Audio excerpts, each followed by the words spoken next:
오늘 말씀을 봉독하겠습니다. 사도행전 8장 14절에서 25절까지의 말씀입니다. 거룩하신 하나님의 말씀입니다. 예루살렘에 있는 사도들이 사마리아도 하나님의 말씀을 받았다함을 듣고 베드로와 요한을 보내매 그들이 내려가서 그들을 위하여 성령 받기를 기도하니 이는 아직 한 사람에게도 성령 내리신 일이 없고 오직 주 예수의 이름으로 세례만 받을 뿐이더라. 이에 두 사도가 그들에게 안수하며 성령을 받는지라. 시몬이 사도들의 안수로 성령을 받는 것을 보고 돈을 들여 이르되 이 권능을 내게도 주어 누구든지 내가 안수하는 사람은 성령을 받게 하여 주소서 하니 베드로가 이르되 내가 하나님의 선물을 돈 주고 살 줄로 생각하였으니 내 은과 내가 함께 망할지어다. 하나님 앞에서 내 마음이 바르지 못하니 이 도에는 내가 관계도 없고 분깃될 것도 없느니라. 그러므로 너의 이 약함을 회개하고 주께 기도하라. 혹마음에 품은 것을 사하여 주시리라. 내가 보니 너는 악독이 가득하며 불의에 매인 바 되었도다. 시몬이 대답하여 이르되 나를 위하여 주께 기도하여 말한 것이 하나도 내게 임하지 않게 하소서 하니라. 두 사도가 주의 말씀을 증언하여 말한 후 예루살렘으로 돌아갈새 사마리아인의 여러 마을에서 복음을 전하니라. 아멘. 사도행전을 이끌어가는 핵심 주제가 있습니다. 바로 성령이죠. 성령. 시카고 대학의 노만 페린 교수는 사도행전을 교회를 통한 성령의 사역이라고 정의하고 수많은 믿음의 선배들, 신앙의 선배들이 이 사도행전을 일컬어 성령행전이라고 부를 만큼 이 사도행전에서 성령이 아주 핵심 중에 핵심 내용입니다. 그리고 예수님께서 이 성령님의 사역, 사도행전이 가고자 하는 방향에 대해서 말씀하신 부분이 있죠. 우리가 너무나 잘 아는 말씀, 이 사도행전 1장 8절의 말씀입니다.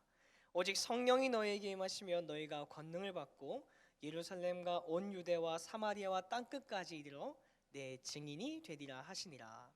아멘. 이 사도행전은 예수님의 이 약속이 이 성취되어가는 그 과정이 실제적인 사건으로 드러나는 이야기입니다. 예수님의 약속은 두 가지였죠. 첫째, 성령께서 우리에게 임하시는 것. 둘째, 성령님이 임하시면 예루살렘에서부터 땅끝까지 이르러 증인이 된다라는 거예요. 이 두 가지 약속은 예수님께서 승천하신 후 제자들의 삶을 통해서 실제적으로 성취되기 시작합니다. 이 오순절 예루살렘의 한 다락방에서 성령님의 강한 임재가 있었습니다. 그리고 성령님의 충만한 임재 속에서 그들은 자신이 보고 듣고 배운 것들의 증인으로 살아갑니다. 그리하여서 많은 사람이 예수를 그리스도라 고백하는 역사가 나타나게 되죠. 자, 그러던 중에 그리스도인에 대한 박해가 시작됩니다. 이로 인해서 성도들은 뿔뿔이 흩어질 수밖에 없었습니다. 그러나 이렇게 흩어진 성도들을 통해서 하나님의 나라는 계속해서 성장해가고 확장되어져 갑니다. 자, 이 구원의 기쁜 소식이 어디까지 전해지느냐? 이 빌립 집사를 통해서 사마리아까지 이 복음이 전해지게 돼요. 예수님의 약속이 성취되는 이 놀라운 과정 중에 우리는 오늘 본문 말씀을 마주하게 되는 것입니다. 자, 그런데 우리가 오늘 이 본문에서 주목해서 바라봐야 될 부분이 있습니다. 14절 말씀인데요. 예루살렘에 있는 사도들이 사마리아도 하나님의 말씀을 받았다함을 듣고 베드로와 요한을 보내매. 아멘. 사마리아도 하나님의 말씀을 받았다함을 듣고 예루살렘에 있는 사도들이 베드로와 요한을 파송합니다. 이 하나님의 말씀을 받았다, 누군가가 하나님을 믿었다, 하나님께 내가 주님이라고 고백했다라고 한다면 기뻐하고 축하해 줘야 될 일인데 이 오늘 본문의 말의 뉘앙스가 그쪽은 전혀 아닙니다.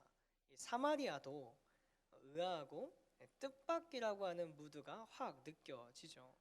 이 사마리아 사람들이 하나님의 말씀을 받아들였다라는 것을 믿지 못하겠다라는 겁니다. 자, 그렇다고 한다면 왜 그들은 이 말을 믿지 못했을까요? 이 솔로몬 이후 이스라엘은 남북으로 분열이 되었고 이 북쪽 이스라엘은 아시리아의 속국이 됩니다. 이때 북이스라엘의 수도였던 사마리아는 거기 정착한 많은 이방인으로 인해 혈통적 그리고 신앙적 순수성을 상실하게 되죠. 그래서 1세기 당시 유대인들은 사마리아인을 사실상 이방인으로 간주했고요. 이 둘 사이의 적대감은 매우 컸습니다. 이러한 사마리아 사람들이 복음을 믿고 하나님의 백성이 되는 일, 굉장히 어려운 일이었겠죠. 더욱이 헬라파 지도자 가운데 하나였던 빌립이 한 일이라고 하니까 이게 더 미심쩍게 보일 수도 있었을 것 같습니다. 자, 그렇게 예루살렘에 있는 사도들은 교회의 기둥인 이 베드로와 요한을 파송해서 사마리아의 실태 조사를 한 거죠.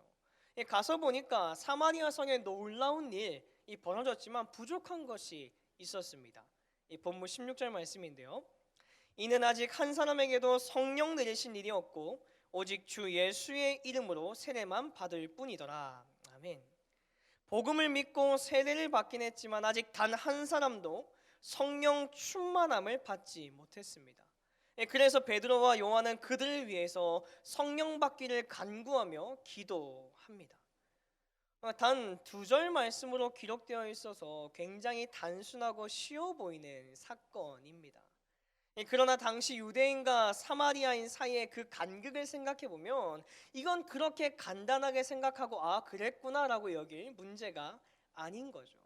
하나님 나라의 복음이 전해지기 전에는 결코 있을 수가 없는 사건인 기적과도 같은 이야기인 거예요.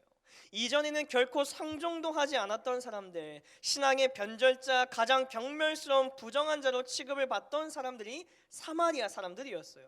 이런 사람들이 성령을 받을 수 있게 하려고 그들을 위해서 기도한다라는 것은 사마리아가 하나님의 백성이 되었음을 인정하는 혁명적 발걸음의 시작이자 예수님이 약속하신 2번째 약속이 계속해서 성취되어 가고 있는 그 과정 중에 있는 것입니다.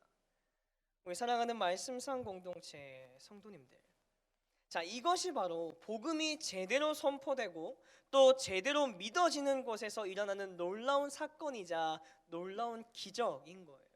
예수 그리스도의 이름으로 하나가 되는 일, 유대인, 사마리아인이 아니라 하나님 나라의 백성으로 하나가 되는 새로운 정체성을 가지게 되는 것.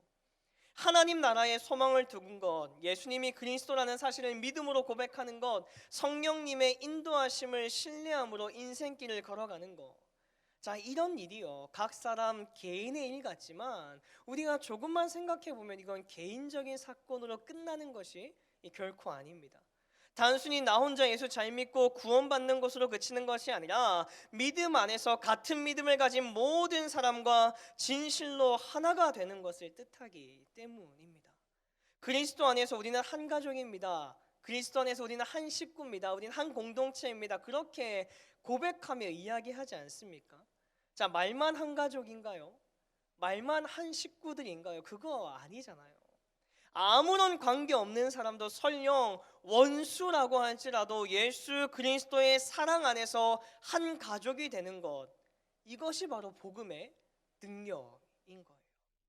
유대인과 사마리아인이 하나가 되었다면 이 세상에 하나가 되지 못할 사람은 아무도 없습니다.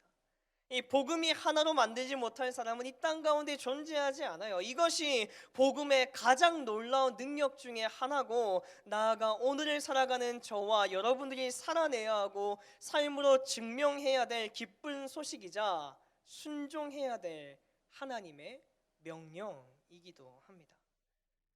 오늘 하루 우리에게 주신 복음의 능력으로 주어진 삶의 자리에서 갈라진 곳을 메우는 그리스도인 되기를 소망합니다. 여러분의 사마리아 어디이십니까? 나에게 주어진 사마리아 그 땅을 바라보며, 나에게 주어진 사마리아인 그 사람들을 바라보며 하나님의 복음을 들고 담대함으로 발걸음을 옮기시길 바랍니다. 그렇게 나아갈 때 오늘도 우리를 도우시는 성령님께서 저와 여러분을 통해 지금도 써내려가시는 성령 행전을 이어가실 것입니다. 이 위대한 역사에 함께하는 사랑하는 말씀상 공동체 성도님들 모두가 되시기를 주님의 이름으로 축원합니다. 기도하겠습니다. 예수 그리스도의 사랑 안에서 모든 일을 품어내는 이 복음의 능력을 입은 그리스도인 되기 원합니다. 주어진 삶의 자리에서 갈라진 곳을 메우며 오늘도 도우시는 성령님의 이끄심을 경험하며 살아가는 우리가 되게 하옵소서. 예수 그리스도의 이름으로 기도드립니다. 아멘. 이 시간 다음과 같은 기도의 제목으로 기도하겠습니다. 지금 들은 말씀이 내 삶으로 이어지게 하옵소서. 내일 있을 주일 예배에 하나님의 은혜가 넘치게 하시고 담임 목사님을 통해 말씀이 온전히 선포되게 하옵소서. 위드 코로나 시대를 잘 준비하게 하시고 단계적 일상의 복이 순조롭게 진행되게 하옵소서. 우리 동네 미소찾기 프로젝트를 통해 우리 동네 이웃들에게 위로와 사랑을 전하게 하옵소서. 2022년 수험생 및 각종 시험을 준비하는 취업생들을 주님의 선한 길로 인도하옵소서. 우리가 보는 공동기도의 제목과 각자 가지고 나오신 기도 제목을 가지고 하나님 앞에 기도하시다가 삶의 자리로 돌아가시겠습니다. 기도하겠습니다. 사랑과 은혜가 풍성하신 아버지 하나님 감사합니다. 하나님께서 우리에게 새날 새아침 허락하여 주시고 몸된 성전에서 그리고 각자의 그 자리에서 하나님을 예배하며 나아갈 수 있게 허락하셨음에 감사를 드립니다. 하나님, 우리가 하나님을 예배할 수 있다는 것 자체만으로도 하나님 충분한 은혜인데 하나님께서 나에게 선물로 허락하신 수많은 것들을 바라보니 어찌 감사하지 않을 수가 있겠습니까? 하나님, 우리에게 입술에 우리 삶의 입술에 감사가 끊이지 않게 허락하여 주시고 하나님 한 분만으로 만족한다는 믿음의 고백이 매일 풍성하게 흘러가게 허락하여 주옵소서. 오늘 말씀을 통하여서 다시 한번 더